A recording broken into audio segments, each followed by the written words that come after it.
Ok. Bueno, ¿qué onda con el texto de Goober para quienes leyeron? Quisiera empezar como con alguna lluvia de ideas de ustedes antes de referirme a las notas que yo hice, ¿verdad? Para la clase. Eh, em, Pueden abrir el, el micrófono, bueno, levantar la mano, ya ustedes saben, ¿verdad? Y abrir el micrófono para opinar. Está entrando otra persona. Sí, Brian, el texto es continuación, ¿verdad? Del anterior. Ustedes leyeron el capítulo 1, creo, eh, y ahora leyeron el capítulo 8, ¿verdad? Si tienen alguna cosa que enunciar, bueno, ahí está Kevin. Kevin, puedes hablar si querés. Y después Brian. Kevin, Brian, ninguno de los dos. Cristian, entonces, con Kevin, sí, Kevin, a ver. ¿Se escucha? Y yo te escucho ¿Se perfectamente. escucha? Sí, sí. Ok, la parte del principio donde ellos empiezan a hablar sobre la observación y la participación, de cómo no influir directamente en los procesos mientras está observando, pero Ajá. si se da la participación, se resta observación, que sea como esa controversia.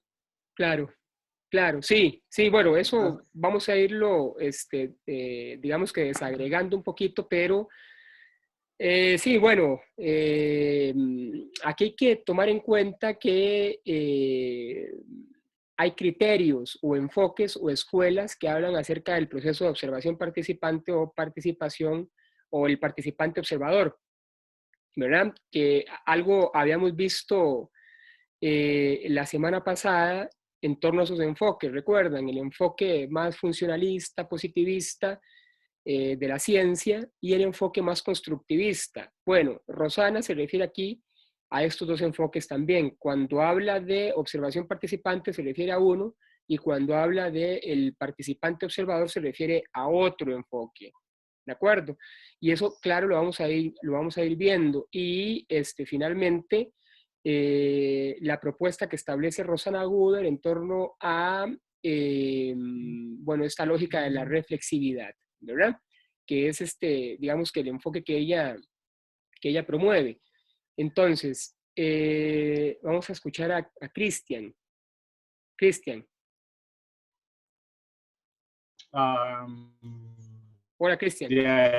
yo hice algunos apuntes. Hola, hola, profe, ¿me escucha bien? Sí, te escucho bien. Ok, perfecto. Sí, es que yo hice algunos apuntes sobre eso. Lo que dijo el compañero, que decía Tonkin, que cuando se participa menos, bueno, cuando menos se registra, menos se participa. Bueno, no, que cuanto más participa, menos observa, y cuanto más observa, menos participa. Eso Menos era registra. lo que más me llamó la Y menos atención. registra, Sí, sí. que hay que tener como, sí, que hay que tener como como una balanza entre participar y observar, que no es solo, que no es solo participar y no registrar, sino que hay Claro. que hacer los dos. Sí, Y muy bien, sí. otra cosa, sí, era sobre lo del positivismo, o sea, creo que es la escuela positivista y la otra que era la interpretativista, algo así, creo que era Correcto, lo que está correcto, uh-huh, correcto. Sí, referí. vean. ¿Terminaste, Cristian? Perdón, te interrumpí. Sí, ya, está bien, sí. No, excelente, Cristian. El aporte de los dos, Kevin y el tuyo. Bueno, voy a dar la palabra a Brian antes de hacer una pequeña digresión sobre esto. ¿Mm? Brian. Buenos días. Hola, Buenos Brian. días. Espero que todos estén bien, ¿verdad, profe y Pura vida, compañeros? madre. A mí me llamó mucho la atención varias cosillas del texto, porque al igual que el anterior, empieza primero como haciendo una definición de cada uno, de observar y participar, como, empieza como a contrastarlos, pero al final Ajá. sucede igual que en el texto anterior, que Sí, al final decía que uno es tanto un complemento como del otro. Sí, Entonces ya veo que como que este texto bueno, el libro en general va como teniendo esa temática. Pero sí, me gustó mucho una parte de donde se menciona el interpretativismo, ajá. que se lo voy a leer textualmente, es cortito, dice, cada ¿Cómo acto y no? cada gesto, por más físicos que se revelen, son esencialmente sociales y culturales. No sé por qué en ese momento, profe, se me ocurrió o se me vino a la mente lo que son los hakas, por ejemplo. Sí, Lo que hacen los bailes, ¿verdad? sí, los neozelandeses. Exacto, sí, los neozelandeses, Bueno, principalmente para algunas los juegos tribus de rugby y neozelandesas. todo lo demás. Sí, Ujú. Entonces, y si usted los ve a ellos, digamos, en el momento que se realiza, bueno, hay varios tipos de hakas, ¿verdad? El Perú sí, es el que se utilizaba para la guerra. Pero si usted ve prácticamente que toda la gesticulación que hacen ellos es parte de una finalidad. sí, Y esa parte de observación y participación también lo relacioné mucho, por ejemplo, como cuando uno mejenguea, por decirlo así sí, popularmente. En un partido de ahí no es lo mismo cuando usted está jugando dentro de la cancha, que no ve cosas que tal vez para el director técnico, ¿verdad? Él sí lo está viendo desde afuera. correcto. Eh, sí, más que todo, yo creo que eso sería. No, No está sé. muy bien, está muy bien, Brian. Muy bien eso. Eh, Parece que sí han estado incorporando algunos elementos de los textos. Esto es muy bueno porque en realidad a veces es complicado, ¿verdad? Este, pero bueno, sí, esto acerca del interpretativismo y la escuela más positivista es importante. Fue precisamente elementos que vimos la semana pasada. Acuérdense ustedes que cuando hablamos del positivismo, hablamos fundamentalmente de la escuela funcionalista británica, que lo conversamos la semana pasada, ¿verdad? En donde, bueno, el observador, en este caso, recordamos que hicimos énfasis en la figura de Bronislaw Malinowski, ¿verdad? El observador está un poco, digamos que separado de las circunstancias que observa, ¿verdad? No digo separado físicamente, porque Malinowski vivió más de 2 años en las Islas Trobriand con los trobriandeses. Quiero decir que la figura, la posición epistemológica del investigador era diferente a la del investigador interpretativista, ¿verdad? Digamos que no intentaba que su subjetividad no influyera en aquello que estaba observando. Esto quiere decir, en palabras, digamos, más sencillas, no dejaba que su personalidad, que su forma de ser influyera en aquello que está observando, ¿verdad? ¿Sí? Entonces, sí, claro, estaba conviviendo con la comunidad, ¿verdad? Pero no permitía que su ser, que su forma de ser, interviniera en aquello que estaba observando. Los interpretativistas dicen otra cosa, ¿verdad? Y más bien que hay que retomar esta idea de lo subjetivo del investigador en los procesos de pesquisa que uno haga, ¿verdad? Y de cómo la personalidad de uno influye, es decir, la subjetividad influye en aquello que uno está observando, porque influye. ¿Mm? Y bueno, Google propone una cosa un poco más ligada al interpretativismo, ¿verdad? Fundamentado en la figura de Clifford Geertz, autor que ustedes van a leer en algún momento en el transcurso de la carrera.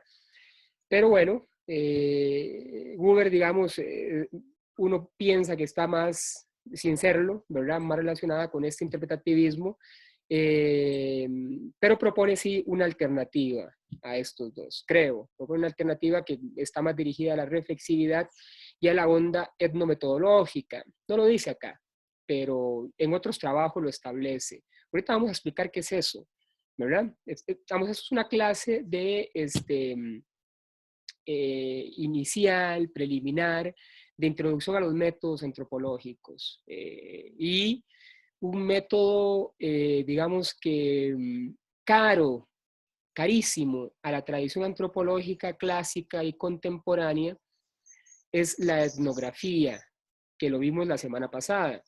y dentro de la etnografía, este conjunto de formas de observación y participación, ¿verdad? Vamos a ver, la etnografía supone de por sí formas por lo menos diferentes, diferenciadas de observar y participar, ¿de acuerdo? Que creo que es lo que el texto de hoy nos deja en claro, ¿verdad? ¿Qué hace un antropólogo o una antropóloga? Bueno, lo que hacemos es ir a campo e interactuar con la gente, es decir, experimentar con aquellos con los cuales estamos entrando en una relación de conocimiento, ¿verdad? Llámense estas tribus neozelandesas que, sobre las que llamaba la atención Kevin, en el caso de esta prefiguración exótica de la disciplina, o bien, llámense los colectivos que juegan mejenga los fines de semana o cualquier día, ¿verdad? Bueno, antes de toda esta cuestión pandémica, ¿cierto? Claro, son grupos o unidades de estudio que los y las antropólogas suelen abordar, ¿verdad? Entonces suelen abordar de la manera más o menos en que hemos referido la semana pasada y vamos a estar refiriendo esta semana en esta clase, ¿verdad? Que tiene que ver con interacción, con experimentación, con ser parte de las dinámicas que acontecen en el grupo de estudio.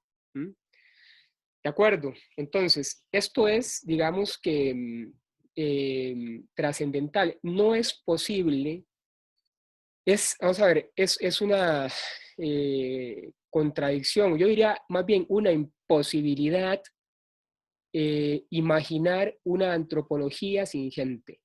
Es decir, imaginar una antropología sin personas, una antropología sin un grupo en el cual uno se integre para abordar sus especificidades, dinámicas o sentidos culturales, ¿cierto? Es decir, nosotros trabajamos con gente, pues, ¿verdad?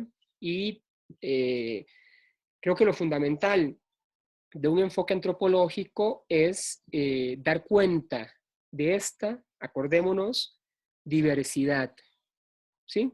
De esta otredad que uno está estudiando, ¿sí? Ahora, claro, esta otredad puede ser que esta otredad se prefigure, se encuentre, esté ubicada en la propia familia.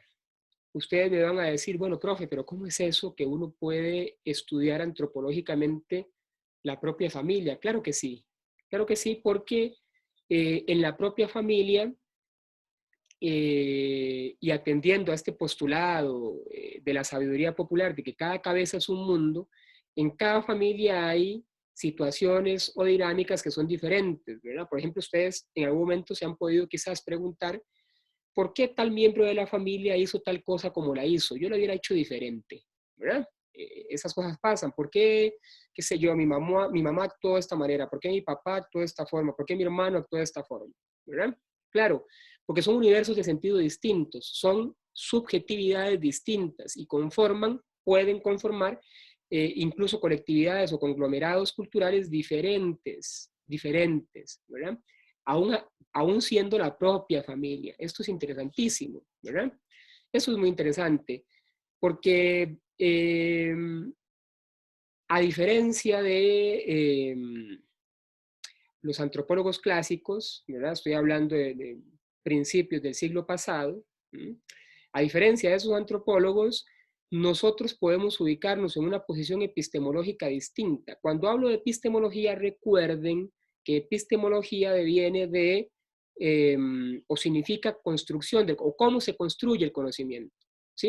Entonces, cuando yo les digo epistemología, regularmente yo les estoy hablando de las diversas formas en que podemos construir el conocimiento o develar cómo construimos el conocimiento, ¿sí? Entonces, que ustedes se posicionen en uno u otro lugar dentro del grupo de sentido, va a indicar posiciones epistemológicas diferentes, ¿verdad?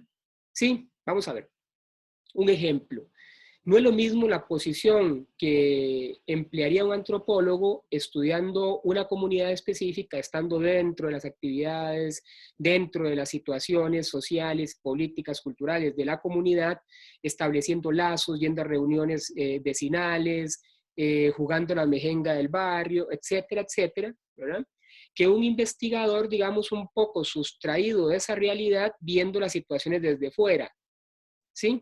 Es decir, son formas de construcción del conocimiento distintas. No digo que una sea más válida que otra. Lo que quiero decir es que son distintas, ¿sí? Entonces, la epistemología que utilizamos regularmente, no siempre, los antropólogos, está más relacionada con esta experiencia cercana con la gente que uno está tratando, o con la que uno está tratando de investigar sus prácticas y sus sentidos, ¿sí? Otras disciplinas prefieren estar un poco más lejos y qué sé yo, hacen encuestas sobre ciertas dinámicas sociales, ¿verdad? Evidentemente una encuesta es una metáfora, digo yo, pienso, una metáfora eh, que uno puede condensar en una prefiguración externa a la sociedad que está investigando, por obvias razones. Digamos, lo que busca una encuesta es diferente de lo que busca una participación, un participante observador o un observador participante. ¿De acuerdo? Son cosas distintas. Buscan cosas distintas, eso es importante. No estoy acá delegitimando, por supuesto, una ni la otra. Estoy diciendo que buscan cosas distintas. Y, por supuesto, que hay estudios, hay procesos de investigación que en este sentido son mixtos, ¿verdad? Y utilizan ambas estrategias, ¿verdad? Tanto una cuestión más cuantitativa como una cuestión más cualitativa. Lo cualitativo tiene que ver con esta cuestión de la experiencia, ¿verdad? Lo etnográfico es cualitativo. Los datos gruesos tienen que ver más con lo cuantitativo, las encuestas, los datos dados por agencias internacionales en términos de promedios, cifras, índices, etcétera. ¿De acuerdo? Entonces, es importante tener claro esto. Nosotros regularmente, no siempre, regularmente en la antropología preferimos esta primera opción, que es involucrarnos, la cuestión de la experiencia, sentirnos parte de, o formar parte de la comunidad que estamos investigando, la comunidad, grupo, sociedad que estamos tratando de investigar. Y como lo decíamos la semana pasada, regularmente nos enfocamos en grupos pequeños, ¿verdad? En grupos pequeños. Esto no quiere decir que hagamos antropología de los grupos pequeños, como decía Clifford Geertz. Hacemos antropología en pequeñas unidades, ¿verdad? O en grupos pequeños, o en aldea, como decía Geertz, ¿sí? Diferente, ¿verdad? Decir uno, hacemos antropología de la aldea, a hacer antropología en la aldea, como decía Geertz. Son cosas distintas, ¿verdad? De y en, ¿sí? No es que hacemos antropología únicamente sobre la aldea, hacemos antropología en la aldea, que es diferente. ¿De acuerdo? Entonces, para empezar un poco con el texto,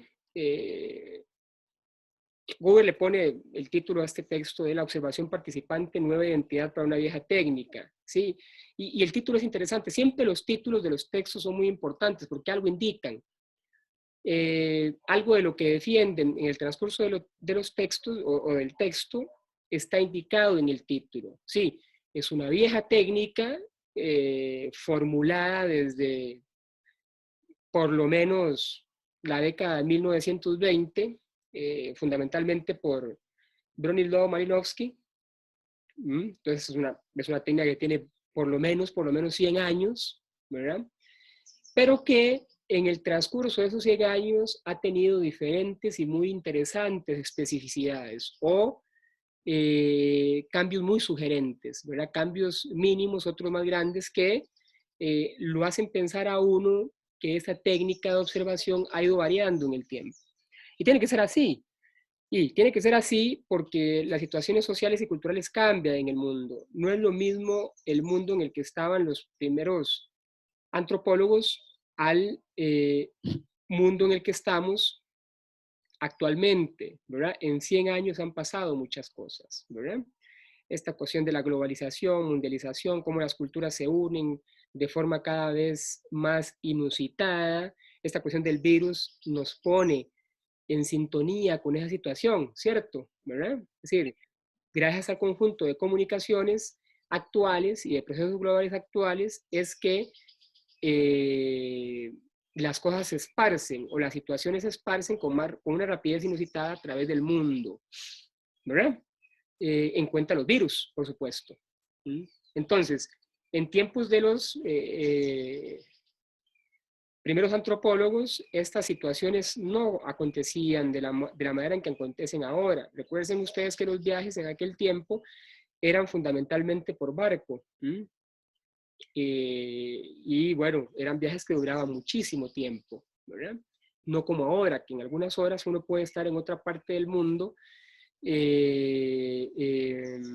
totalmente, digamos, evidentemente opuesta a el país de donde uno pertenece o de donde uno es, ¿cierto? Entonces, esos procesos de comunicación han advertido la importancia de hacer cambios paulatinos en los procesos de aprehensión metodológica antropológica, ¿de acuerdo? Eso significa que, evidentemente, la epistemología, las discusiones epistemológicas cambien, varíen, ¿verdad?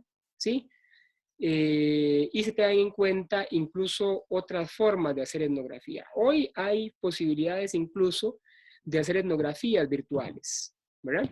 ¿Sí? Una tesis que se defendió hace poco de una alumna nuestra, una tesis de maestría,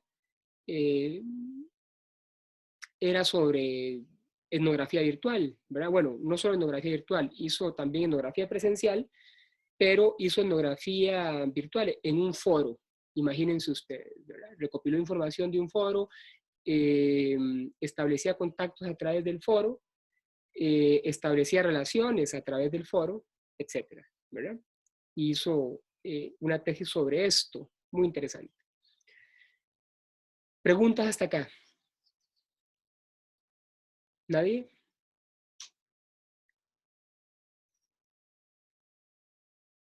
Bueno, si tienen alguna consulta, algún comentario, alguna observación o alguna queja, levanta la mano. ¿Está bien? Bueno, entonces, vamos a ver, este asunto de la observación sugiere, según la autora que leímos para hoy, una flexibilidad inusitada, ¿verdad? Vamos a ver, tiene un carácter flexible porque uno no puede establecer de antemano qué cosas son las que se van a observar, ¿sí? Hay una cuestión importantísima en la academia. En la academia ustedes, para poder investigar en campo, cuando hagan sus tesis de maestría, si es que las hacen en la maestría en antropología, se darán cuenta que tienen que pasar por varios procesos. Tienen que hacer un diseño de investigación, un anteproyecto. Esto que están haciendo en generales, por ejemplo, hacer una tesina, más o menos, lo que hicieron previamente, hacer un anteproyecto, tienen que hacerlo para la investigación que pretendan hacer cuando hagan sus tesis.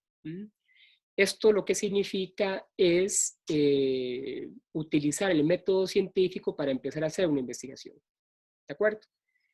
En donde ustedes tienen que planear metodológicamente cómo va a ser el ingreso a campo y qué cosas van a hacer en campo. Bueno, cuando ustedes hablan de investigación, proponer de previo qué es lo que ustedes van a hacer como líneas de abordaje metodológico es muy difícil. Fundamentalmente porque ustedes no saben qué van a observar. ¿Sí me explico? Ustedes no saben qué es lo que realmente van a encontrarse en campo. Ustedes pueden suponer qué es lo que se van a encontrar. ¿Sí? En el caso de la mejenga de la que hablaba Brian, podemos decir que ustedes evidentemente van a encontrarse un grupo de personas interactuando en una situación deportiva, ¿verdad? Jugando mejenga, fútbol, en la Plaza del Pueblo o en los montones de fútbol 5 que hay en el país, ¿sí? Pero no se puede precisar qué exactamente va a acontecer, ¿cierto? Es muy difícil predecir eso, si no imposible. Predecir qué puede estar sucediendo o qué puede acontecer, ¿no? Y esto se debe a la variabilidad de las circunstancias sociales, ¿verdad? Es decir, las culturas no se manifiestan de esta manera, ¿sí? O sea, son flexibles, son cambiantes, ¿de acuerdo? Entonces, en ese sentido, siendo que las culturas son cambiantes, siendo que las sociedades son cambiantes, siendo que las relaciones sociales cotidianas varían todos los días, debe de aplicarse una forma de proceder en campo que sea igualmente flexible. A eso hace referencia Rosana Guber en su texto, ¿verdad? Y hace referencia, por supuesto, a aquella idea de los imponderables de la vida cotidiana de la que hablaba Malinowski, hace 100 años, ¿verdad? Imponderables de la vida cotidiana. Para poder observar esos imponderables de la vida cotidiana, o sea, lo que usted no puede ponderar, hay que estar ahí, ¿sí? Hay que estar ahí, es decir, hay que estar en campo, observando, conviviendo, experimentando, preguntando, conversando, pero sobre todo escuchando. Si hay algo que caracteriza al observador participante o al participante que observa, ¿verdad? Estas dos diferenciaciones que hace Guber, es estar atento a lo que la gente dice, ¿sí? Estar atento a lo que la gente dice. Sí, es muy importante lo que la gente dice. Pero yo diría que es un poquitico más importante lo que la gente hace. Porque como decía Malinowski, que esto es una apreciación simple y sencillamente genial, ¿verdad? Genial. Hay diferencias siempre entre lo que la gente dice que hace y lo que la gente realmente hace. ¿De acuerdo? No siempre o pocas veces esto coincide, ¿verdad? Es decir, lo que les estoy diciendo es una figura que ustedes como antropólogos y antropólogas o como futuros antropólogos y antropólogas deben de tener siempre presente. Una cosa es lo que la gente dice y otra cosa es lo que la gente hace. Y habría otro nivel, ¿verdad? Lo que la gente dice sobre lo que hace, ¿verdad? O lo que la gente piensa sobre lo que hace. Es un tercer nivel. La gente dice una cosa, piensa algo sobre lo que dice y lo que hace y hace cosa distinta, otra cosa distinta, ¿verdad? Entonces, eso es interesantísimo porque a ustedes les permite esto llegar a un primer nivel de análisis, de interpretación, ¿verdad? Que es precisamente encontrar las contradicciones que hay entre lo que la gente dice y lo que la gente hace. Entonces ya ustedes pueden imaginar que siempre van a haber contradicciones, ¿verdad? Pero no solo la gente que ustedes están estudiando, ¿verdad? No solo la gente, la gente del Jaca, ¿verdad? La gente de la mejenga del fútbol, la gente de la comunidad X, no sé, encontrada en San Jorge de Cutris, allá en el norte del país, ¿verdad? Acerca de las piñeras o una plantación de banano o la gente que también estudia este tipo de situaciones contemporáneas, por ejemplo, el cosplay, ¿verdad? En el caso de Cindy. Es decir, lo que uno tiene siempre que tener presente, muchachos y muchachas, es que la gente se contradice. La gente siempre se contradice. Es una cuestión como muy humana, ¿verdad? Aquí no estamos haciendo, vamos a ver, aquí no estamos valorando si es bueno o malo. Hay que, digamos, alejarse de eso. No estamos valorando si lo que la gente hace y dice es bueno o malo, si la contradicción es buena o mala. Digamos que estas calificaciones binarias o morales el antropólogo o la antropóloga debería de trascenderlas. Debería de trascenderlas. Es decir, hay que trascender la contradicción. ¿Sí? Porque todos somos contradictorios. Todos decimos algo y hacemos otra cosa. Todos y todas. Aquí ustedes tampoco pueden decir que son, digamos que, muy coherentes en sus acciones, ¿verdad? O sea, nadie. Es decir, no conozco a nadie que sea 100% coherente con lo que dice, con lo que hace, con lo que piensa incluso. Ya te doy la palabra, Brian. Entonces, pero claro, un primer nivel es develar la contradicción. No para decir que algo es contradictorio, porque es fácil. Decir que algo es contradictorio es fácil.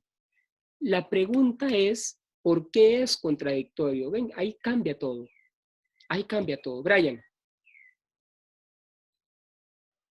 Brian. Sí, profe, verá que en esta parte, digamos, a mí me pasó algo muy, muy particular, porque resulta, bueno, yo y mi mamá estamos haciendo trabajo desde la casa.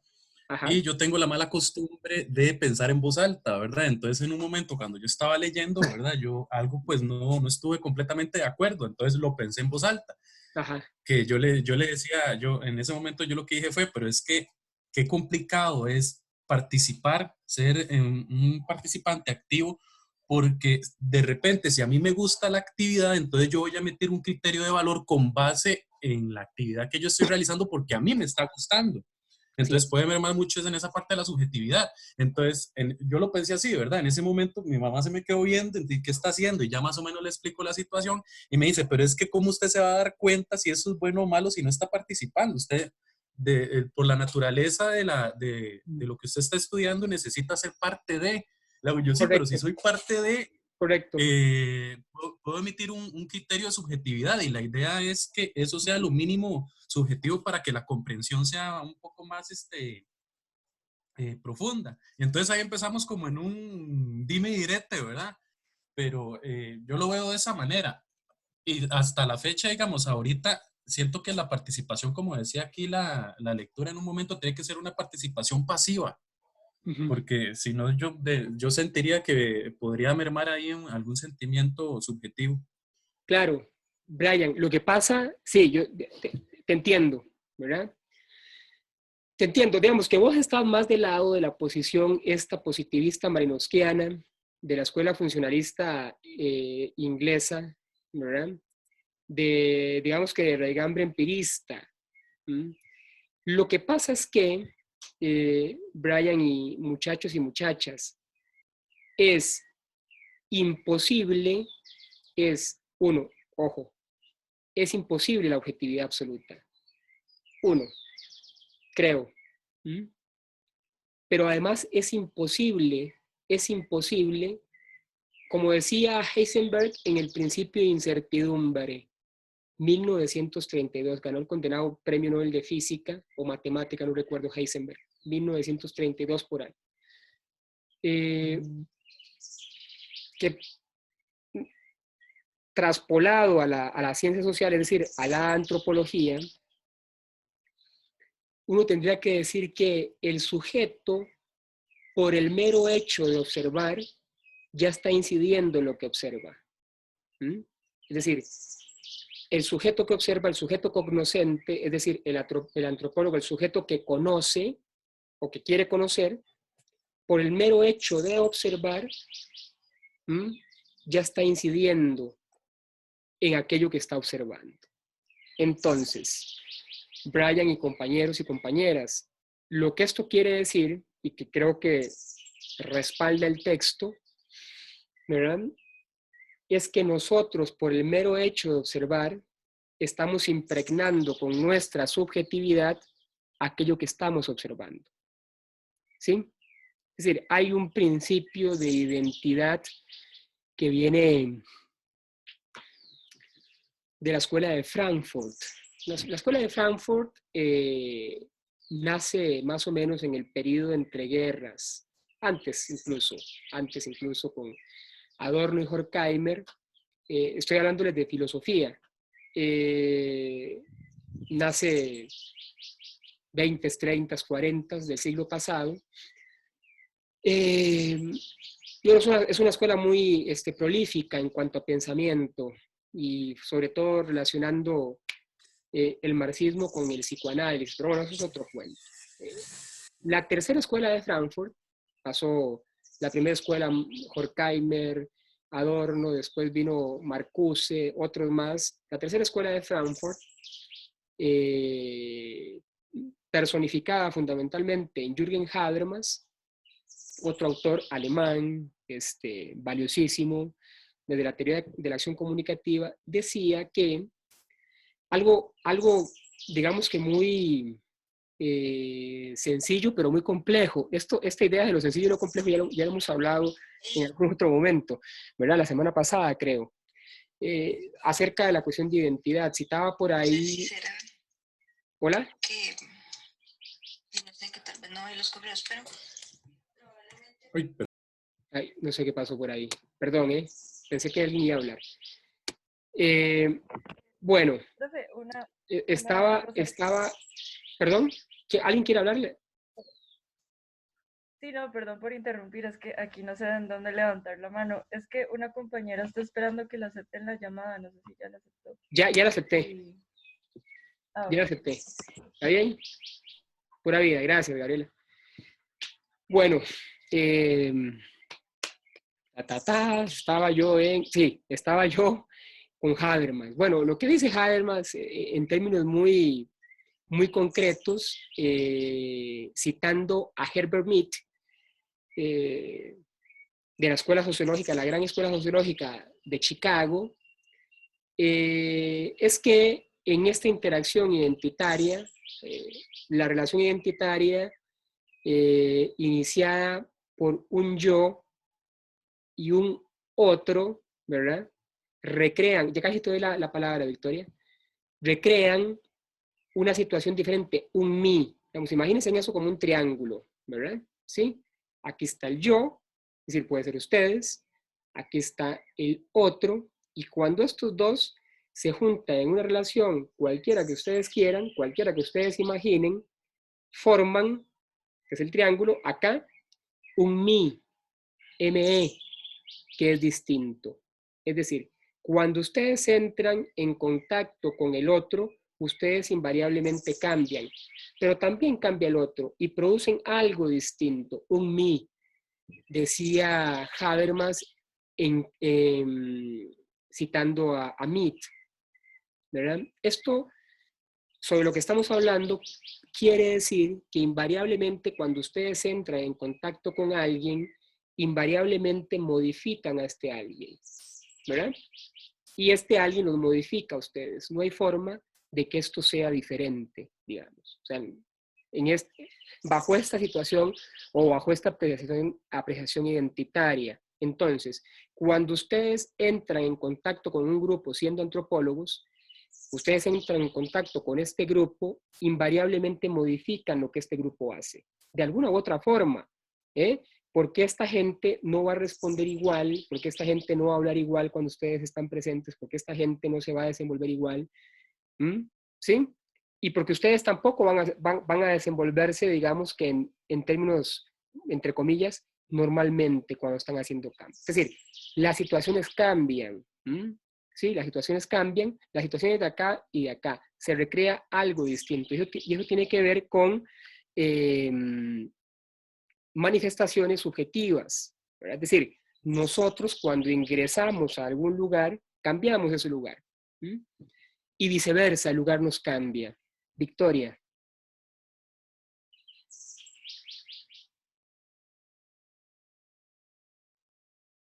Hola, Victoria. ¿Me escucho?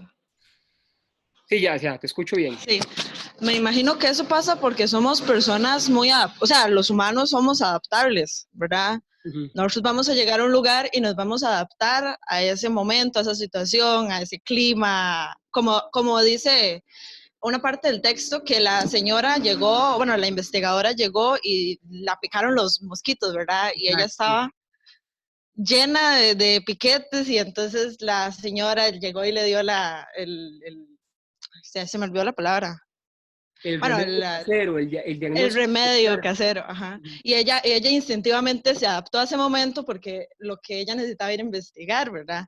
Sí. Entonces ella necesitaba ser parte de ese momento para saber cómo Claro, vivían ahí. claro, Victoria, pero imagínense ustedes también que ustedes llegan a los Altos de Chiapas, que llegó Esther Hermite, que fue fue profesora de Rosana Gruber, ¿verdad? Evidentemente Hermite ya murió. Fue profesora de Rosana Gruber hace mucho tiempo y Hermite, ya te doy la palabra, Heidi, y Hermite dice Rosana que contaba esta historia, ¿verdad? Que llegó a estos Altos de Chiapas, un pueblo indígena, por supuesto, y en esta situación que cuenta en el libro, estaba picada por zancudos. Ustedes saben que es una picadura de zancudo, es decir, no es que ustedes tienen una especie de vergüenza y que por eso la sangre circula diferente, etcétera, ¿no? Esos son, digamos que dentro de la concepción occidental nuestra, esos son creencias, ¿sí? Son creencias, ¿sí? Uno sabe que son creencias. Es como que, qué sé yo, que diga a alguien ahora que este virus, el COVID-19, se quita con vinagre. No. Es como, ¿sabe qué otra cosa me llama o sea, me evoca esto? Lo de las pegas. Exacto. Porque, digamos, yo sé, los doctores dicen, no, los pegas no existen, pero yo sé que si yo me siento mal del estómago y mi abuela llega y me hace todo ese masaje, yo me voy a curar. Ahora, entonces, esa es la creencia. Claro, un médico te diría, estás loca, es decir, eso no existe. Un antropólogo o una antropóloga respetaría esa creencia. Uh-huh. ¿Sí entienden la diferencia? Sí. Sí me explico con esto, ¿verdad? Es decir, lo que hizo Esther Hermite fue ingresar. Ven ustedes el grado de participación que tuvo esta antropóloga allí. El compromiso. Y el compromiso, sí, con lo que estaba estudiando, ¿verdad? Uh-huh. Se dejó curar por esta, digamos, tradición comunal que era, bueno, escupirle agua o qué sé yo qué en la zona afectada, ¿sí? Pero, sí. ¿Verdad? Ustedes dicen, pues y sí, es decir, claro, un médico, así, de estos médicos puros, no todos son iguales, diría que eso es una barbaridad, es una tontera, ¿verdad? Que jamás se va a curar por eso, ¿sí? Pero, aquí no estamos, vamos a ver, aquí no estamos moralizando la práctica, ¿sí se entiende? Estamos tratando de entender la práctica. Y para poder entender la práctica y los sentidos que la gente da a sus vivencias, es necesario entrar en ese tipo de participación, ¿verdad? Porque lo otro, muchachos y muchachas, ¿verdad? Que ustedes digan, no, que están locos, ¿cómo van a...? Eso se llama etnocentrismo, ¿sí? Que lo hablábamos la semana pasada. Heidi. Hola, profe, ¿me escucha? Hola. Profe, bueno, en realidad lo que pienso es un poco complejo, que no sé si lo pueda explicar justo como lo estoy pensando. Explíquelo como lo está pensando, no importa. En una parte, digamos, al inicio, usted explicó que se podía estudiar antropológicamente incluso a la familia. Ajá. Lo que yo creo es, digamos, para estudiar a la familia, habría que ser un participante pleno, que, digamos, está involucrado en las situaciones y demás, pero la misma familia no sabe que uno está tratando de investigarlo, digamos, por decirlo así. Pero, ¿cómo hago yo para investigar a mi familia si mis emociones van a tomar un papel muy importante? Porque, qué sé yo, ¿cómo voy a investigar yo a mi núcleo familiar si, qué sé yo veo a mi mamá con amor y entonces lo que ella haga va a ser diferente para mí que para una persona distinta, ¿entiendes? Entonces, claro, por supuesto. por supuesto que se explica totalmente. No estaba tan complicado de entender, Heidi. Vean, eso es una inquietud. Ya te doy la palabra, Iñaki, un segundito. Es una inquietud que tienen regularmente los primeros y las primeras, los antropólogos, antropólogas están haciendo sus armas en antropología, en la disciplina. Yo lo que digo es que es imposible no hacer nuestros trabajos de campo sin emociones, independientemente de si es con la mamá, con el papá, con la hermana, con la tía, etc. Es imposible no pasar por lo emocional, porque somos seres emocionales. Somos seres emocionales, ¿sí? Así sean que hagamos antropología con con personas desconocidas, ¿verdad? Vamos a ver, cómo no sentirse emocionalmente abrumado, por ejemplo, cuando uno estudia pobreza, ¿verdad? Pero pobreza, cuando estoy hablando pobreza al nivel de, no sé, precaria, ¿verdad? Pobreza extrema. Y usted está en una comunidad, en cualquiera de los barrios urbanos populares de este país, Sagrada Familia, bueno, no todos Sagrada Familia, pero, qué sé yo, Los Guido, León 13, ciertas partes de Guararí, qué sé yo.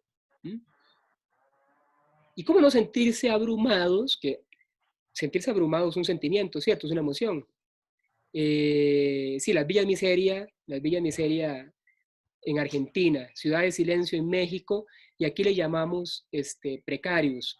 Precario, que viene de precarius, que bueno, significa toda esta onda de precarización, ausencia de servicios públicos, ausencia de un montón de cosas, ¿verdad? Precarius, del latín precarius.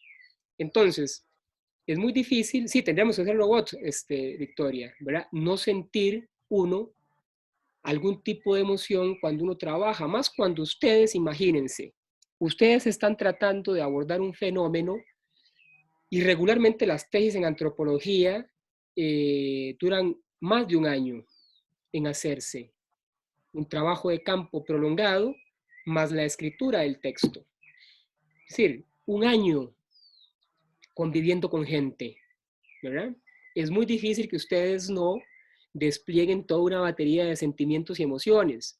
Por eso digo que es imposible no meter la subjetividad de nuestros estudios. No estoy diciendo, ojo, no estoy diciendo, eso es muy importante, que porque un estudio tenga carácter de subjetivo, deje de ser válido. O deje de ser veraz. ¿De acuerdo? No estoy diciendo eso. Estoy diciendo que este conocimiento que se hace es de lo subjetivo, ¿verdad? Que evidentemente ustedes encontrarán herramientas o alternativas para tratar de objetivizarlo un poco. Una de las herramientas es la teoría. Otra de las herramientas es discutir mucho lo que ustedes encuentran en campo, con la gente que está alrededor suyo, con el director de tesis, con los lectores, etcétera, etcétera.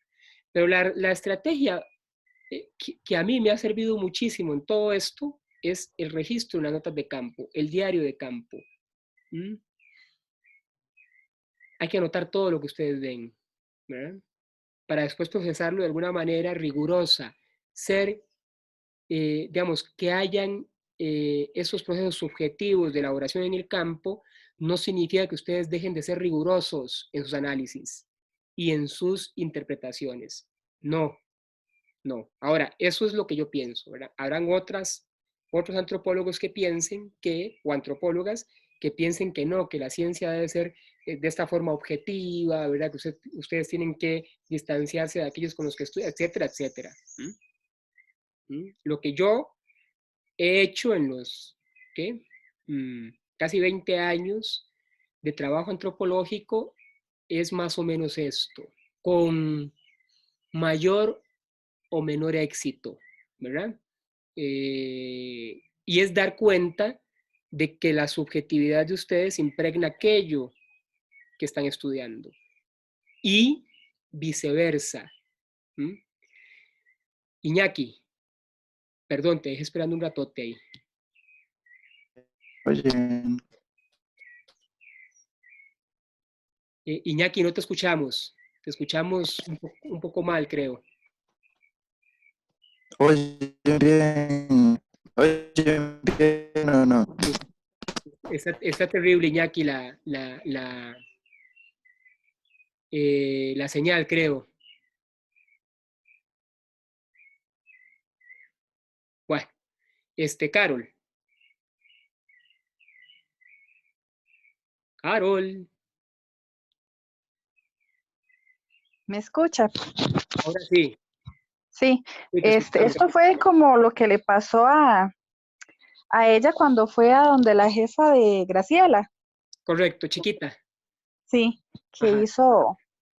ella hizo un comentario como que la nieta se quería ir y ella le dijo, bueno, váyase sola en la noche Y pase por ese y, barrio de negros. y pasa por ese barrio de negros borrachos y Exacto, a ella no le gustó y por no supuesto. pudo evitar Exacto, hacer mala cara. exacto. Sí, vean, eso es parte de las dos consecuencias de la que habla. Gracias por esta intervención. Me parece muy acertada, Carol. Claro, hay dos consecuencias cuando ustedes hacen trabajo de campo antropológico, esa observación participante o participar observando. Uno, que es necesaria, fundamental, la resituación epistemológica, ¿sí? Ustedes provienen de un sector específico, por ejemplo, pueden provenir de un sector pequeño burgués, con ciertos atributos de clase, con educación primaria, secundaria, universitaria, incluso ya algunos profesionales, algunas profesionales, es decir, con una serie, un hábitus, diría Bourdieu, un hábitus, un conjunto de normas, situaciones estructurantes y que estructuran sus realidades diferentes a la gente con la que regularmente trabajan los antropólogos. Es decir, ustedes tienen una posición, ahora sí, simbólica y económica más privilegiada que mucha de la gente con la que uno trabaja. Entonces, esta procedencia de clase, capital simbólico, capital cultural, citando de nuevo a Bourdieu, los va a hacer a ustedes tener una subjetividad específica. ¿Mm? ¿Sí? O sea, ustedes, vamos a ver, por ejemplo, no tolerarían en el caso, bueno, evidentemente mujeres o hombres, no tolerarían comportamientos machistas, como del tipo, no, mi esposa no trabaja porque tiene que cuidar la casa, ¿verdad? Ustedes no tolerarían eso, ¿cierto? Porque ustedes tienen todo un hábitus, todo un capital simbólico y educativo que les hace conocer que eso para ustedes está mal. Pero ustedes llegan a una comunidad y resulta que las dinámicas sociales son extremadamente machistas. Son así, son así. ¿Mm? ¿Qué hacen? Piénsenlo. Luz.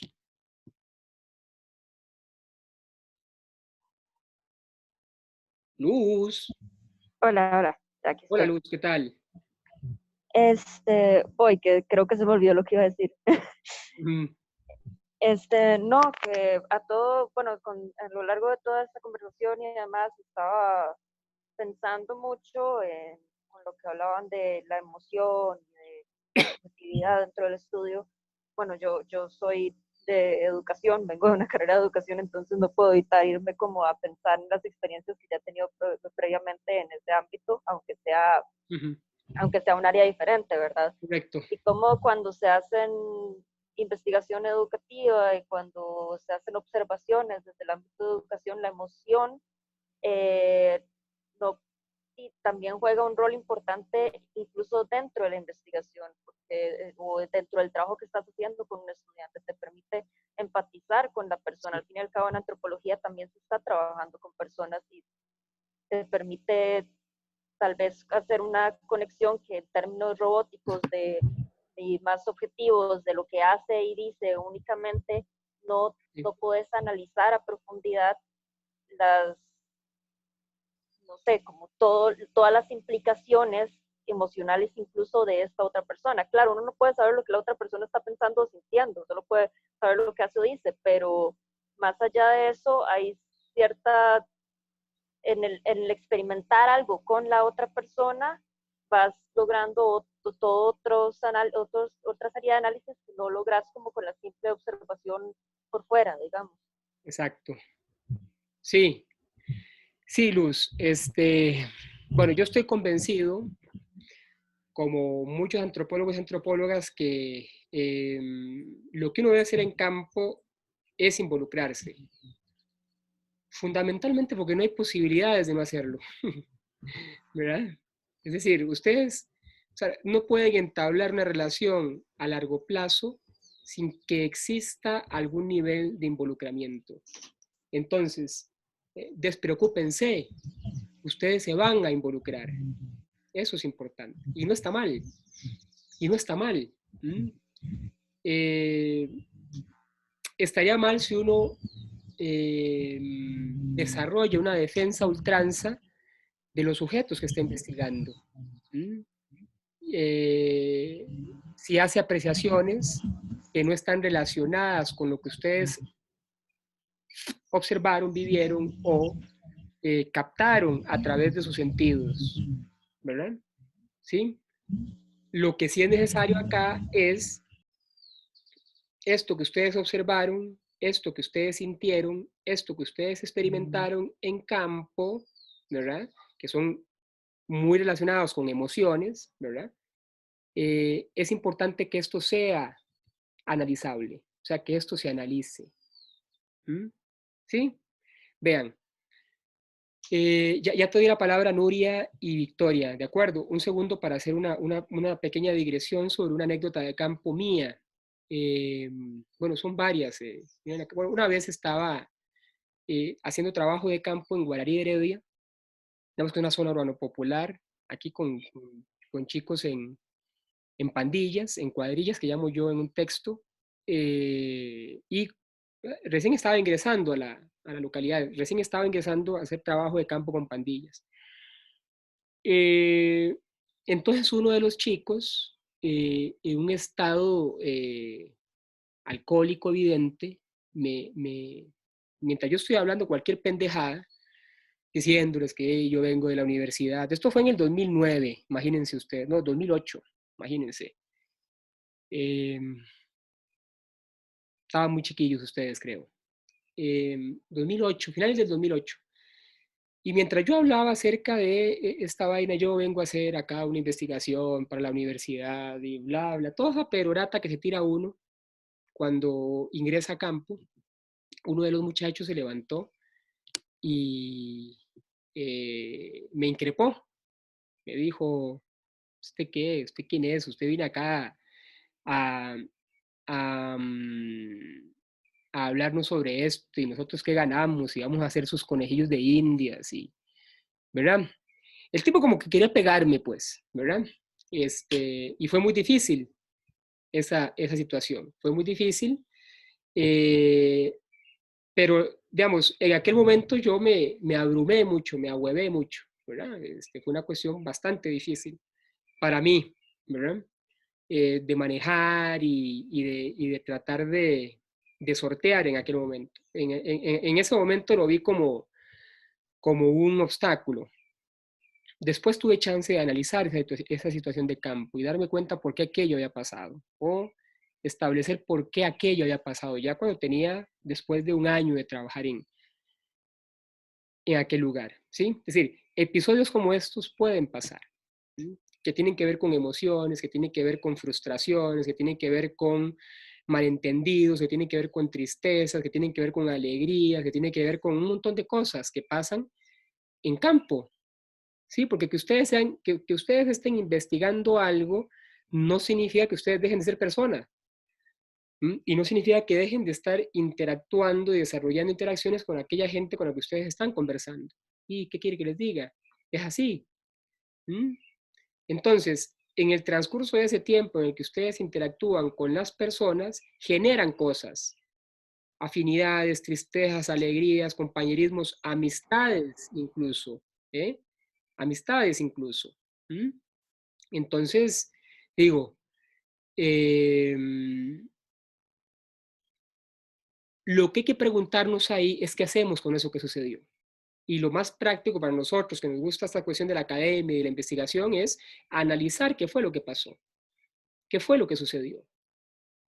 Claro, este análisis yo lo hice, como les digo, muchísimo tiempo después, ¿verdad? Es decir, muchísimo, es decir, 10 años después. 10 años después pude hacer un análisis acerca de aquella situación, ¿verdad? Porque eso es otra cosa. A ustedes, como popularmente dicen, no les va a caer el 5 de inmediato. Es decir, no van a comprender la situación de inmediato. No, no es así como se construye el conocimiento. El conocimiento tarda mucho. Por eso es que es más fácil decir cualquier estupidez antes que decir algo que esté bien fundamentado o bien respaldado. Sí, sí. Es decir, es más fácil decir algo, algún estipendio de moralidades específicas a intentar analizar algo. ¿Sí? Porque el análisis dura más, el análisis serio, quiero decir, ¿verdad? Nuria. Hola, Nuria. Hola, ¿me escuchan? Sí, sí, perfecto. Sí, yo quería, bueno, igual contarles una anécdota que si bien todo esto es importante, cómo se debe percibir al informante también es cómo nosotros manejamos nuestro lenguaje corporal. Aparte de lo que sentimos, ¿verdad? Porque una persona te puede decir que vio un fantasma o un alien y vos no te puedes reír, no puedes hacer cara despectiva, ¿verdad? Una vez en Antigua Guatemala conocí a una abuela maya, por casualidad, porque existen los chamanes y los abuelos mayas, que son pocos, ¿verdad? Digamos, como 8 en todo el país. Y es un tema ahí parecido al Buda, que tienen que reencarnar y les hacen ciertos, ¿verdad? Pruebas pequeñitos para ver si son abuelos, etc. Entonces hablaba con una señora y ella me comentaba que el Consejo de Ancianos Maya de Guatemala se unió con un equipo de investigadores de la Universidad Ed de Zurich en Suiza y algunos se los llevaron a Suiza. ¿Por qué? Porque se llegó a la conclusión de que los abuelos mayas con sus ramitas y sus cositas, ¿verdad? Curaban ciertos tipos de cáncer. Entonces ellos querían abrir, digamos, la parte de medicina occidental y la de estos indígenas para lograr una medicina para todos, ¿verdad? Conforme ella me contaba cuando le compré el libro, me decía que lo que ellos pidieron en retribución era que se les hiciera un libro sobre todas sus, como decir, recetas, ¿verdad? Claro. Para curar cierto tipo de enfermedades. Y ella me decía que el problema cuando ella fue a Suiza era que, aunque los trataban con respeto por el conocimiento previo que ellos tenían de las hierbas y esto, los trataban con forma despectiva en la parte de sus creencias, ¿verdad? Y la base de lo que ellos curan es basado en su creencia maya, ¿verdad? Entonces ella me decía, al final nos sentimos, varios de nosotros nos sentimos como humillados ¿verdad? No los trataban tan bien, porque aunque trataban de disimular que estaban respetando lo que ellos estaban diciendo, pasaba esto, que entre ellos se miraban, se bofaban y demás, cuando al final quien tenía el conocimiento era ellos, por las razones que fueran. Bajo el concepto del ritual que tuvieran, el que tenía el conocimiento médico eran ellos, ¿verdad? Entonces claro. Era como rescatar eso de que cuando se esté en el campo, tener ese tipo de delicadeza de no olvidarse también la autoeducación, ¿no? El autocontrol de su lenguaje corporal claro. Para crear ese tipo de confianza y respeto también entre la persona que estás interactuando y vos. Totalmente, Nuria, sí, eso es muy importante. Vea, y en este caso yo es quizás la única observación que le tendría a las conferencias de prensa del mediodía, bueno, casi de la 1 de la tarde, acuérdense que empezaron al mediodía en algún momento, 12, 12 y media, y ahora están ya casi por la 1 de la tarde, quedan en televisión, ¿no? Esa es quizás yo la única cuestión que yo diría, ¿verdad? Que es la forma en la que se dice o en la que se da la información, ¿verdad? Porque no es suficiente con decir que mucha gente no está entendiendo que no debe salir de las casas, no es suficiente. Porque ya uno no sabe si es que en realidad la gente no comprende, ¿verdad? o no está entendiendo qué es lo que está escuchando, ¿verdad? Y creo que hay que buscar otras formas de compartir ese conocimiento que evidentemente está en las personas de el ministro de Salud y el presidente ejecutivo de la Caja y todo, ¿verdad? ¿A uno le parece que han sido claros o suficientemente claros con la definición de caso del país, ¿verdad? Pero bueno, no todo el país tiene las herramientas educativas y todo el capital simbólico, cultural y educativo que tenemos nosotros, ¿verdad? Entonces ahí es la única observación, digo, en un proceso tan jodido como este, la única observación que yo he podido, digamos, ver de este conjunto de conferencias de prensa, ¿verdad? Y precisamente con lo que hablaba Nuria, que es importantísimo saber estas sutilezas de la comunicación con la gente, ¿verdad? Hay que, estas sensibilidades, estas sutilezas que a veces son muy, ¿qué? Muy, sí, muy sutiles, muy imperceptibles, pero que son vitales para entender qué se está diciendo en un proceso de comunicación, ¿verdad? Y bueno, creo que eso es importante. ¿Qué pasó acá? Victoria. Sí, hola. Hola.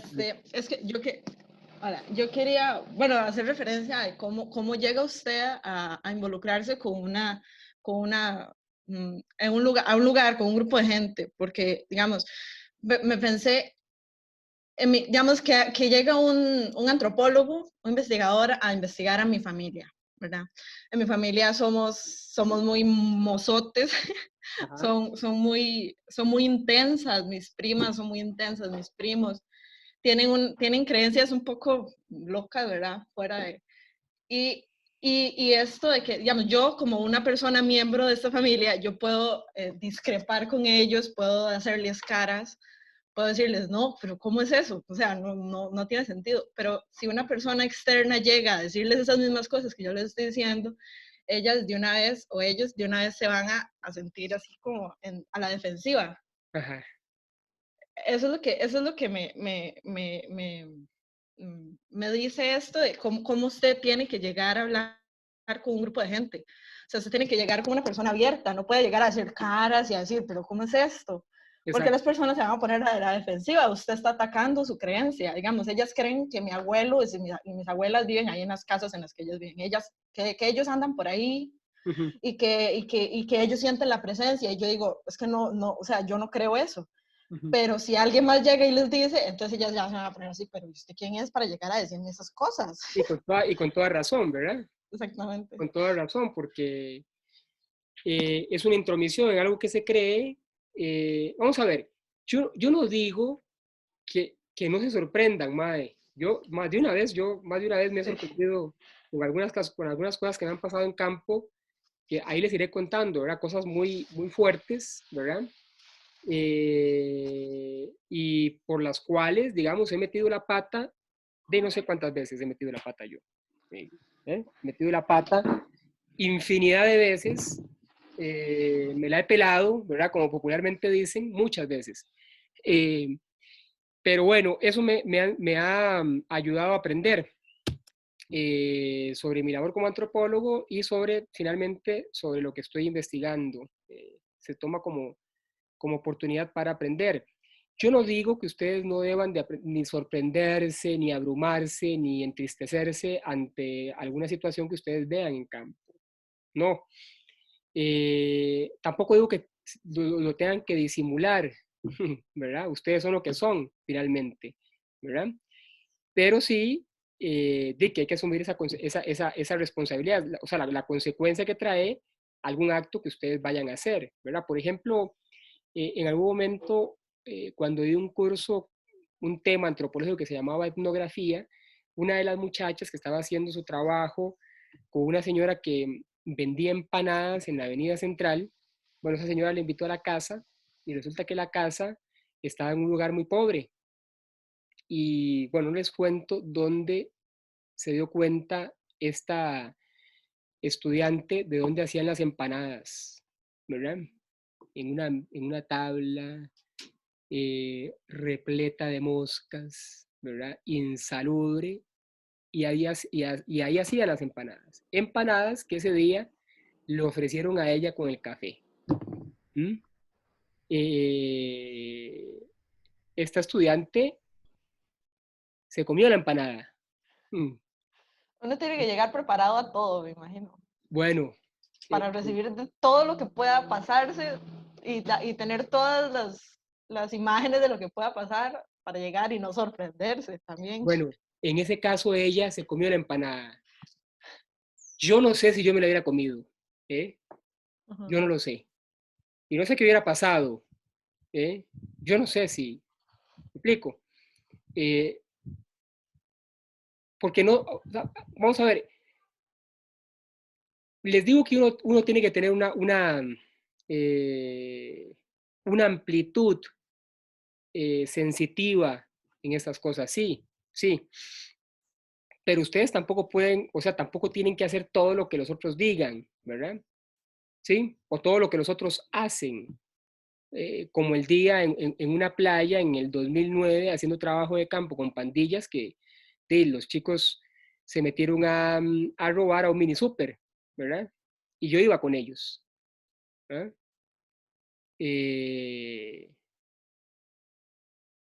Robar no, lo que hicieron fue hurtar cosas, ¿verdad? O sea, sin que los administradores se dieran cuenta, por supuesto. ¿Verdad? Yo cuando me di cuenta de eso, y me asusté mucho. Tanto me asusté, imagínense, que de ahí uno de los muchachos, digamos que el líder, me dijo que mejor saliera, ¿verdad? Que mejor me saliera porque si no me iba a pasear en todo el asunto, ¿verdad?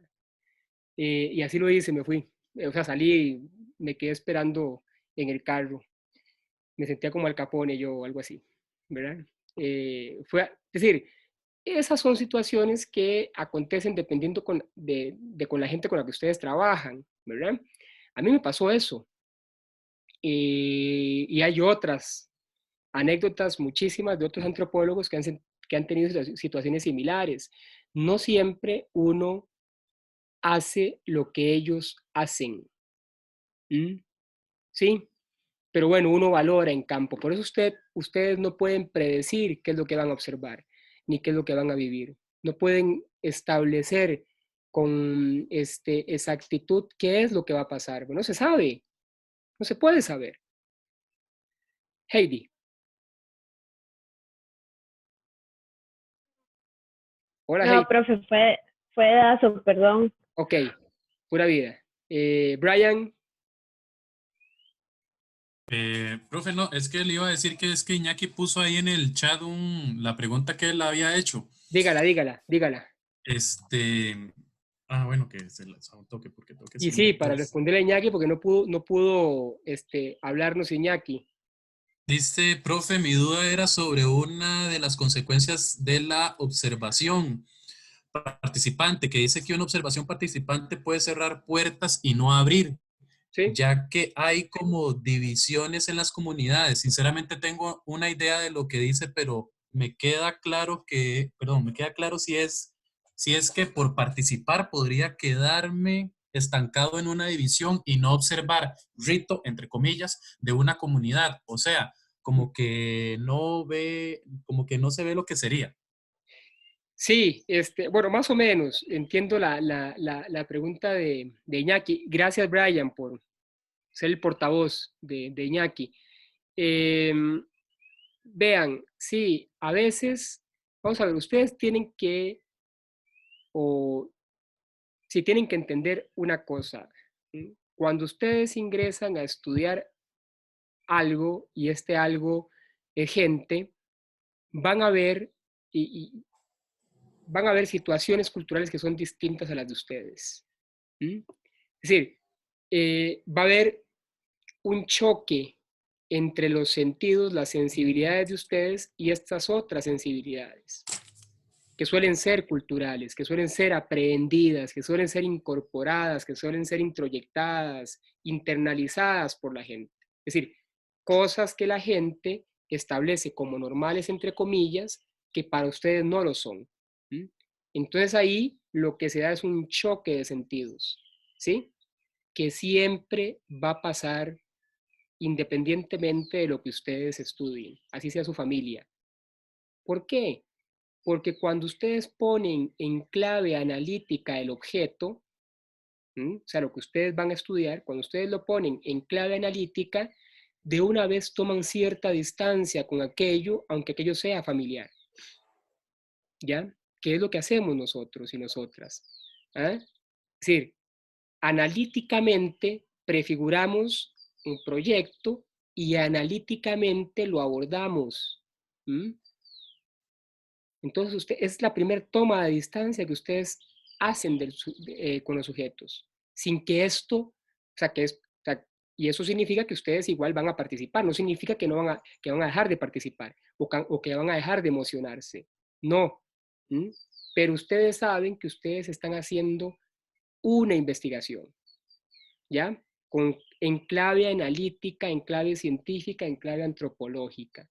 Esto es vital comprenderlo, ¿verdad? Y es vital comprender que cuando ustedes hacen este ejercicio analítico, están irremediablemente estableciendo analíticamente una otredad de este otro lado, que va a ser distinta a todos los criterios culturales, o a muchos, no a todos, a muchos de los criterios o a varios de los criterios culturales que ustedes tienen. Por ejemplo, con el caso del machismo que les decía previamente, ¿verdad?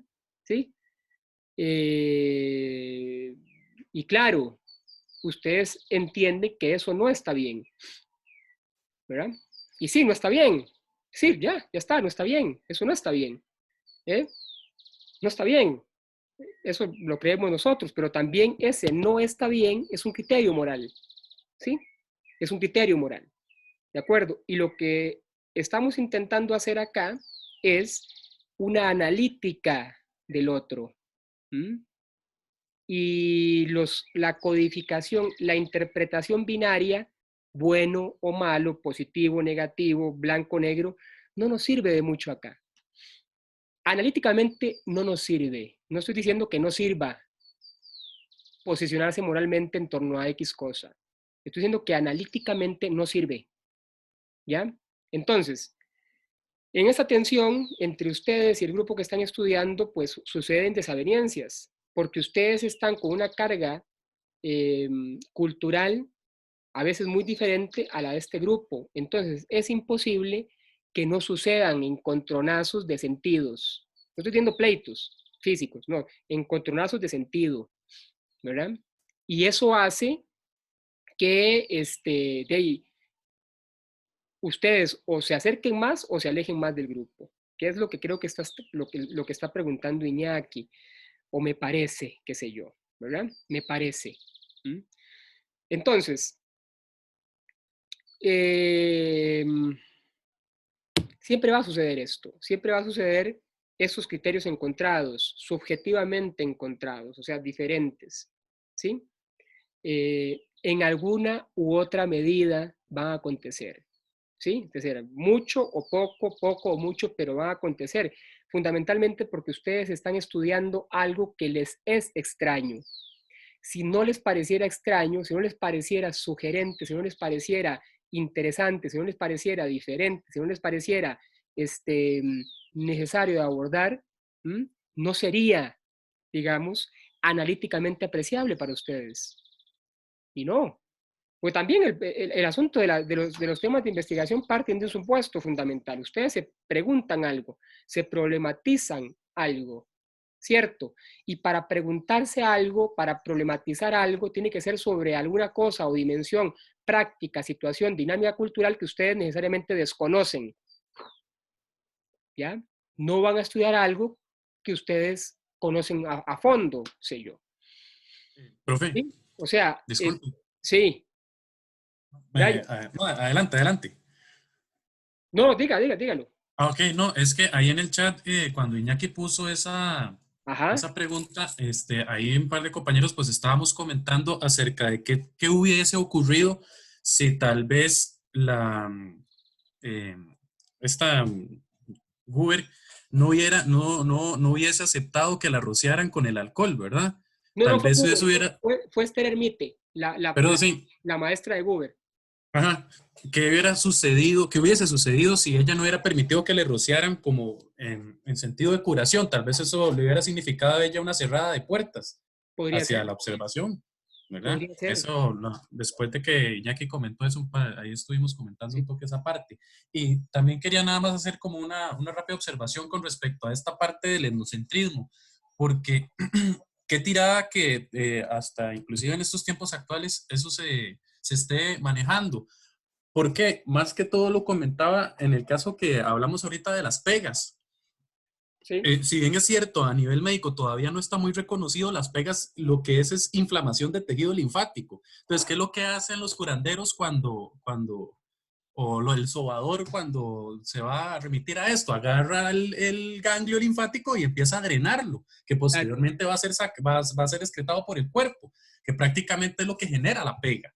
Sí. Pues se lo digo porque me acuerdo una vez un doctor que nos comentaba que él hizo la práctica de campo, la práctica supervisada de ellos en Colombia, y dice que tenía un paciente que estaba prácticamente a punto de morirse. De hecho, que el doctor que él lo estaba asesorando llegó y le dijo, bueno, dígale a la familia que se vaya preparando, porque por la situación que él tenía, ¿verdad? Sí. Y resulta que entonces la señora, la mamá del chaval, estaba sumamente sumergida y que eso era una pega, y que era una pega, y que era una pega. Sí. El doctor en total dijo, bueno, ahí tráigase al sobador.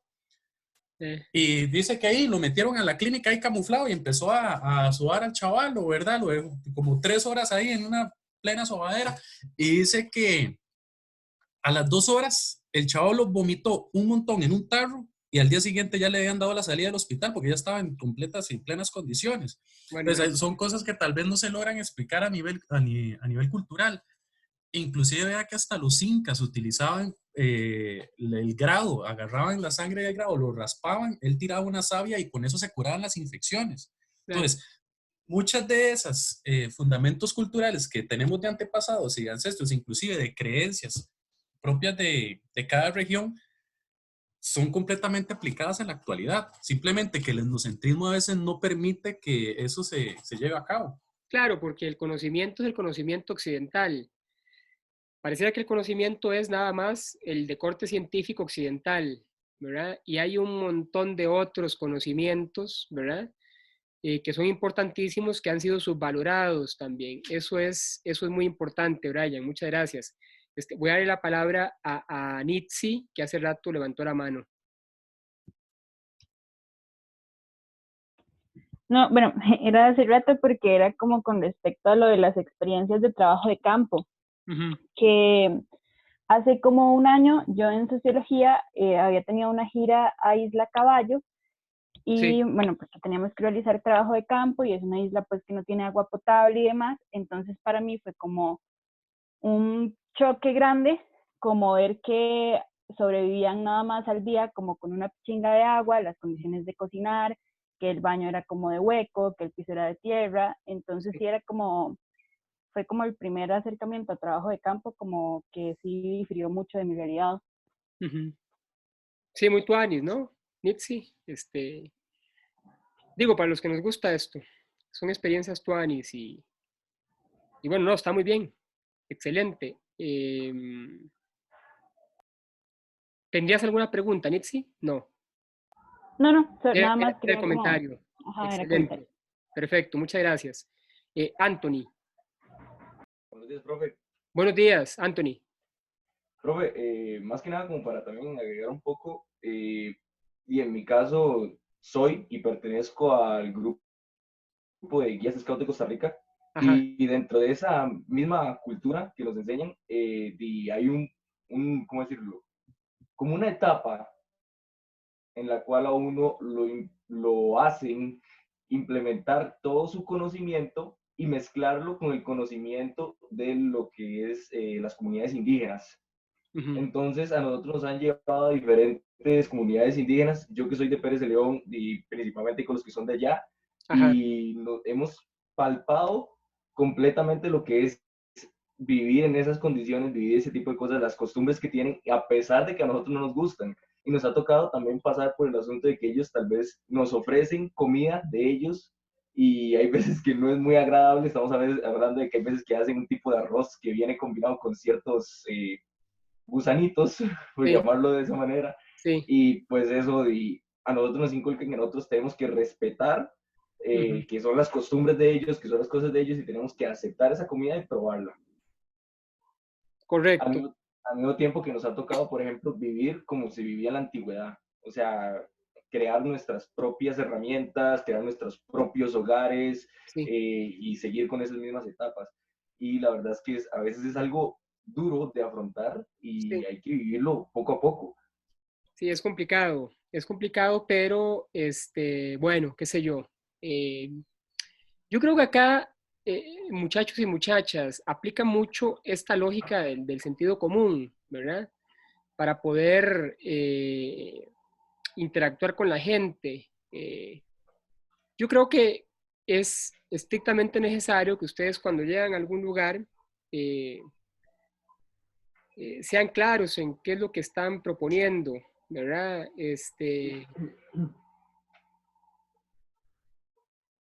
O en qué es lo que van a hacer, ¿verdad? Ser claros en eso y claras, y después, acto seguido, escuchar mucho, ¿verdad? Escuchar mucho, sentir mucho, apuntar mucho en la libreta de campo, que es un instrumento imprescindible para nosotros. Apuntar mucho en la libreta de campo, qué es lo que les va sucediendo, porque las interpretaciones que ustedes tengan el primer día que llegan a campo van a ser muy distintas a las interpretaciones que tengan después de un año. Y esas interpretaciones que ustedes hacen, esos registros que ustedes hacen en la libreta de campo el día 1 o el día 0, el día 1 más bien, las van a concebir, las van a pensar y las van a interpretar diferente meses después, sin lugar a dudas, ¿verdad? Por eso hay que notarlo, porque fundamentalmente cuando uno ingresa a una población, todo le parece extraño, todo, todo le parece extraño, o muchas cosas le parecen extrañas. Al cabo de unos meses, semanas, meses o más tiempo, ustedes notarán que aquello que escribieron el día 1 no les es ya tan diferente o tan extraño. ¿Mm? ¿Por qué? Porque lo han naturalizado, lo han incorporado a ustedes. ¿Mm?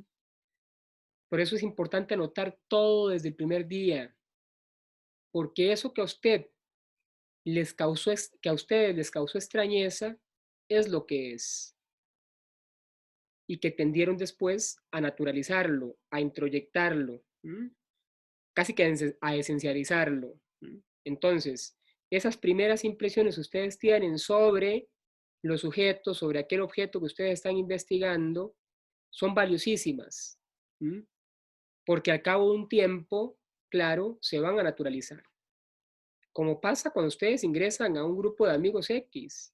A ustedes les parece extraño lo que un maje haga o lo que una mae haga al inicio. Al cabo del tiempo no les parece ya extraño, no les parece raro, porque lo han interiorizado, lo han naturalizado.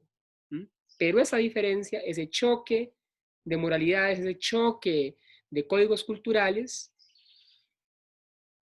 es precisamente algo de lo que explica mucho la cultura del otro.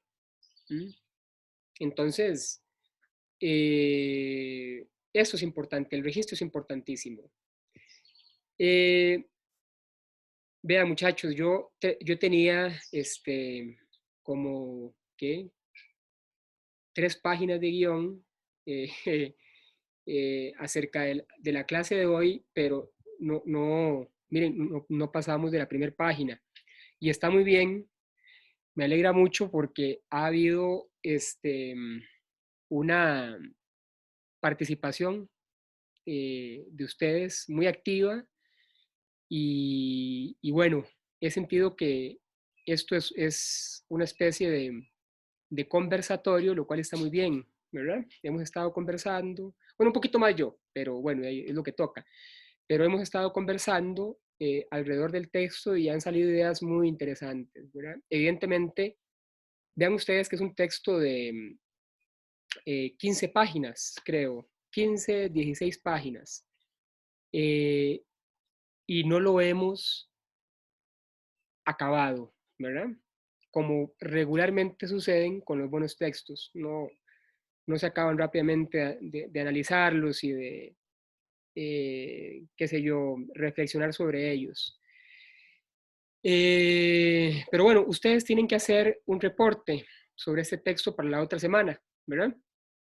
Recuerden que tienen que mandárselo a Cindy con copia a mí, ¿verdad? Entonces, bueno, esto porque ya van a ser casi que las 11 y creo que es suficiente clase por el día de hoy como para no